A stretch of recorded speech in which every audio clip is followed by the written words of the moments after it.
ناظرین، اسرائیلیوں پر زمین تنگ ہو گئی ہے۔ کسی بھی ملک میں ان کو رہنے کو جگہ نہیں دی جا رہی۔ اسرائیلی فوجی ٹھکانوں اور اسرائیلی قصبوں پر درجنوں anti tank guided missile, rocket اور مارٹر فائر کیے جا رہے ہیں، جبکہ بندوق برداروں کو اسرائیل میں دراندازی کے لیے بھیجا جا رہا ہے۔ لبنان کی سرحد پر اسرائیلی فوج نئے محاذ کی تیاری میں مصروف ہے۔ سرحدی علاقہ فوجی اڈے میں تبدیل کر دیا گیا ہے۔ توپ خانہ اور بختر بند گاڑیاں تیار، قصبوں اور دیہاتوں کو خالی کرا لیا گیا۔ اسرائیلی فوج حزب اللہ کے ٹھکانوں پر بمباری کر رہی ہے۔ حماس نے بھی تاریخ کا اتنا بڑا جال بچھایا ہے کہ امریکہ نے بھی جواب دے دیا، اور نہ صرف جواب دیا بلکہ امریکہ نے تو باقاعدہ بتا دیا کہ اب ہم مزید اسرائیل کی مدد نہیں کر سکتے، لیکن اسرائیل ہے کہ کسی کی نہیں مان رہا اور پوری دنیا کے سامنے انسانی حقوق کی پامالی کر رہا ہے۔ حماس نے بھی بھرپور جواب کی ٹھان لی ہے۔ اطلاعات ہیں کہ اگر اسرائیل نے امریکہ کی بات نہ مانی تو امریکہ حماس کا ساتھ دینے پر مجبور ہو جائے گا۔ اسرائیلی اخبار نے دعویٰ کیا ہے کہ امریکی صدر جو بائیڈن کی انتظامیہ خفیہ طور پر اسرائیل پر زور دے رہی ہے کہ وہ حزب اللہ کے خلاف فوجی مہم شروع نہ کرے۔ امریکہ بار بار زور دے رہا ہے کہ حزب اللہ کو نہ چھیڑو، ورنہ پوری دنیا میں نہ صرف اسرائیلیوں بلکہ امریکیوں کے لیے بھی جگہ باقی نہیں رہے گی۔ اس معاملے سے واقف دو اسرائیلی عہدیداروں نے ٹائمز آف اسرائیل کو بتایا کہ امریکہ تسلیم کرتا ہے اسرائیل کو حزب اللہ کی طرف سے اپنی شمالی سرحد کو نشانہ بنائے جانے کا جواب دینا چاہیے، لیکن حزب اللہ کے بار بار حملوں اور یہ حقیقت کہ اسرائیل غزہ سے حماس کے حملے کا اندازہ لگانے میں ناکام رہا ہے، اس بات پر بحث میں شدت پیدا کرتی ہے کہ آیا اسرائیل کو حزب اللہ کے خلاف جنگ شروع کرنی چاہیے یا خاموش رہنا چاہیے۔ اسرائیلی حکام نے کہا کہ امریکہ نے اسرائیل کو خبردار کیا ہے کہ وہ حزب اللہ کی کارروائیوں کے خلاف اپنے فوجی رد عمل میں محتاط رہے، اور یہ وضاحت پیش کی کہ لبنان میں IDF کی غلطی سے بہت بڑی جنگ چھڑ سکتی ہے۔ بائیڈن انتظامیہ کے حکام نے حالیہ دنوں میں اسرائیل کو اشارہ دیا اگر حزب اللہ اسرائیل کے خلاف جنگ شروع کرتی ہے تو امریکی فوج دہشت گرد گروہ کے خلاف جنگ میں IDF کے ساتھ شامل نہیں ہو سکے گی۔ امریکہ نے خود تسلیم کیا کہ حزب اللہ ایک طاقتور گروپ ہے، اس بارے میں کوئی شک نہیں۔ ہم انہیں قریب سے دیکھتے ہیں، اسرائیل ان پر گہری نظر رکھتے ہیں۔ ہم حزب اللہ کو اس قسم کا فیصلہ کرتے ہوئے نہیں دیکھنا چاہتے۔ دوستو، امریکہ نے اپنی موت کی چھری پانی میں دیکھ لی ہے اور اسی لیے اب ان کی جانب سے احتیاط کی جا رہی ہے۔ امریکی محکمہ خارجہ نے دنیا بھر میں امریکی شہریوں پر زور دیا کہ وہ عالمی سطح پر کشیدگی میں اضافے کے باعث امریکیوں اور امریکی مفادات کے خلاف حملوں کے بڑھتے ہوئے خدشات کی وجہ سے محتاط رہیں۔ اپنی گلوبل ٹریول ایڈوائزری میں دنیا بھر میں مختلف علاقوں میں بڑھتی ہوئی کشیدگی، امریکی شہریوں اور مفادات کے خلاف حملوں، مظاہروں یا پرتشدد کارروائیوں کے خدشات کی وجہ سے بیرون ملک مقیم امریکی شہریوں کو زیادہ سے زیادہ احتیاط برتنے کا مشورہ دیا گیا ہے۔ یہ ہدایات محصور غزہ کی پٹی میں جاری جنگ کے تناظر میں دی گئی ہیں۔ وہاں اسرائیلی حملوں میں کم از کم 4000 سے زائد فلسطینی شہید اور 12000 سے زیادہ زخمی ہو چکے ہیں۔ دوستو، امریکہ اب چاہتا ہے کہ اس جنگ سے دور بھاگا جائے، کیونکہ فلسطین کے حق میں جاپان، روس، چائنا، ایران، مصر، ترکیہ اور سعودی عرب جیسے ممالک آ گئے ہیں، اور کہا جا رہا ہے اگر سعودی عرب اور ایران ایک دن امریکہ کو تیل دینا بند کر دے تو امریکہ ڈیفالٹ ہوتے 24 گھنٹے بھی نہیں لگیں گے۔ ناظرین، اس وقت غزہ اور فلسطین کی تازہ صورتحال کچھ یوں ہے کہ فضائی حملے کے بعد آگ لگ گئی، کسی جانی نقصان کی اطلاع نہیں ملی، جبکہ اسرائیل کے حملوں میں فلسطینی شہداء کی تعداد 4385 ہو گئی۔ اب تک 13561 زخمی ہیں، 1756 بچے اور 967 خواتین بھی شہداء میں شامل ہیں۔ غزہ میں پہلی بار بیس ٹریک امدادی سامان لے کر پہنچ گئے۔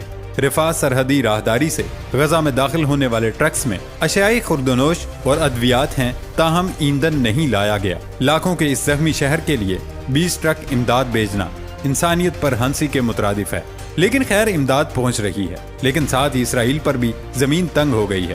امریکہ دھیرے دھیرے اسرائیل کا ساتھ چھوڑ رہا ہے۔ امریکی محکمہ خارجہ کے ایک اہلکار نے امریکہ کی طرف سے اسرائیل کے لیے فوجی امداد بڑھانے کے فیصلے پر استعفیٰ دے دیا ہے۔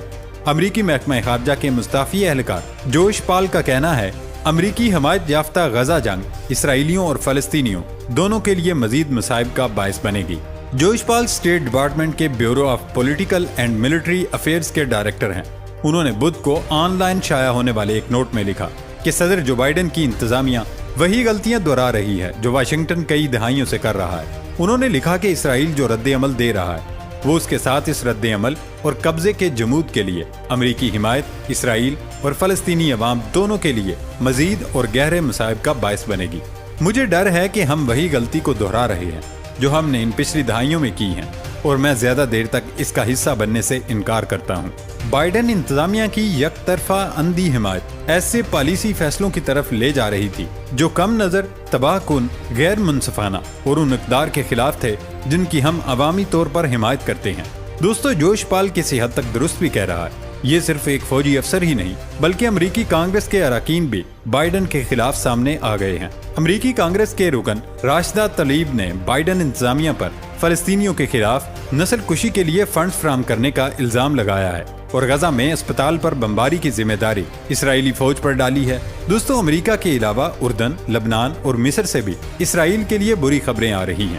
اسرائیل نے سنیچر کے روز اپنے شہریوں سے کہا کہ وہ مصر اور اردن کا سفر نہ کریں اور فوری طور پر ان ممالک سے جلد از جلد نکل جائیں۔ اسرائیلی قومی سیکورٹی کونسل کا یہ نوٹس اس وقت سامنے آیا جب اسرائیل نے حفاظتی اقدامات کے پیش نظر ایک دن قبل ترکی سے اپنے سفارتکاروں کو احتیاط کے طور پر واپس بلا لیا تھا۔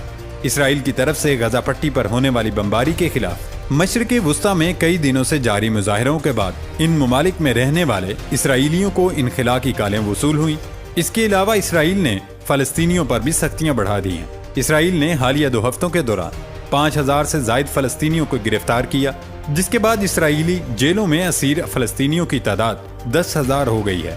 الجزیرہ کی رپورٹ کے مطابق 7 اکتوبر سے قبل اسرائیلی جیلوں میں تقریباً 5200 فلسطینی قید تھے۔ فلسطینی حکاموں کے مطابق قیدیوں کی تعداد اب 10,000 سے زیادہ ہو گئی ہے۔ دوستو، اس دوران ایک چھوٹا بچہ بھی شہید ہوا جو کہ یوٹیوبر تھا۔ ایک ہفتے قبل اونیت دوست نے یوٹیوب چینل بنایا اور ایک ہفتے میں 1000 سبسکرائبر پورے ہونے کے بعد جب وہ اسکول سے آ رہا تھا تو اس نے ویڈیو بنائی اور ویڈیو میں بتایا کہ اس کے 1000 سبسکرائبرز پورے ہو گئے ہیں اور جلد ہی وہ 10,000 تک پہنچ جائے گا، لیکن اسے موقع نہیں ملا اور شہید ہو گیا۔ غیر ملکی میڈیا کے مطابق اسرائیلی فوج کے حملے میں شہید ہونے والے یوٹیوبر اونیت دوست کی شہادت کی اطلاع فلسطینی رضاکاروں نے سوشل میڈیا کے ذریعے دی۔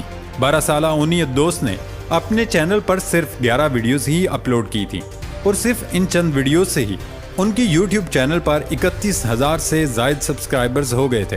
شہید یوٹیوبر کا خواب تھا کہ ان کے چینل پر 1 لاکھ سبسکرائبر ہو جائیں، لیکن اسرائیلی فوج نے اونیت دوست کو شہید کر کے ان کا خواب بھی چھین لیا۔ اس کے بعد ہیومن رائٹس واچ بھی متحرک ہو گیا۔ ہیومن رائٹس واچ نے امریکہ اور یورپ میں اس کے اتحادیوں پر غزہ پر اسرائیل کے حملوں کی مذمت کرنے میں ناکامی پر منافقت کا الزام عائد کیا۔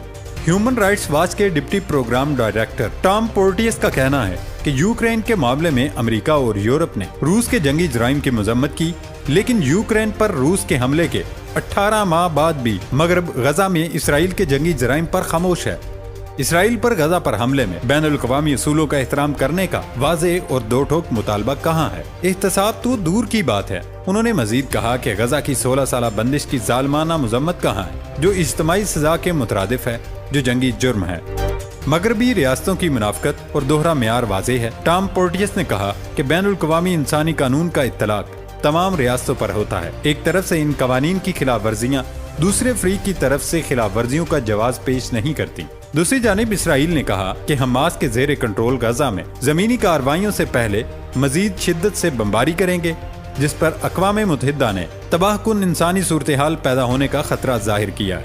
اسرائیلی فوج کے ترجمان ایڈمرل ڈینیل ہگاری نے کہا کہ بمباری کی شدت میں اضافہ ہوگا تاکہ زمینی کارروائی کے دوران فوجیوں کے لیے خطرے کو کم سے کم کیا جائے۔ آج سے ہم بمباری میں اضافہ کر رہے ہیں اور خطرے کو کم کر رہے ہیں۔ ہم بمباری میں اضافہ کریں گے، لہٰذا غزہ کے شہریوں سے کہتا ہوں وہ اپنی حفاظت کے لیے جنوب کی طرف منتقل ہو جائیں۔